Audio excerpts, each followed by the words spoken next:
Le lieu continue d'attirer la curiosité 6 mois après son ouverture. Comédie Le Mans est une salle dédiée à l'humour. Pas moins de 7 spectacles se partagent l'affiche en janvier. Et pour les comédiens qui découvrent la salle, c'est un tout nouveau lieu à apprivoiser.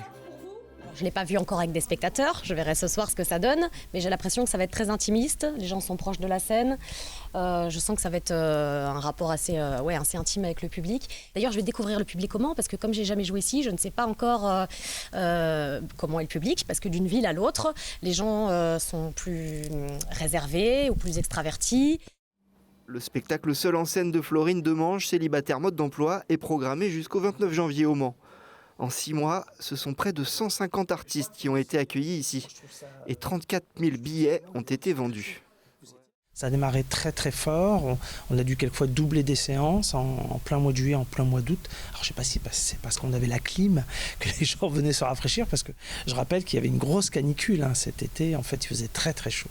Mais en tout cas les spectacles étaient très bien accueillis, les gens étaient ravis de voir des spectacles, partager des moments en fait avec les artistes, et puis pour nous on était aussi ravis que cette salle en fait puisse trouver en fait son public en tout cas.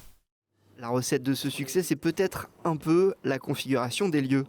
Un cadre propice aux échanges et à la proximité avec les comédiens. En fait, de voir Manu Payet, ou peut-être qu'un jour vous allez voir ici peut-être Gad Elmaleh, Florence Foresti. Donc ça, je vous garantis qu'ils viendront certainement roder leur spectacle ici. Et c'est vrai que c'est beaucoup plus sympathique de les voir dans une petite salle que plutôt dans une grande.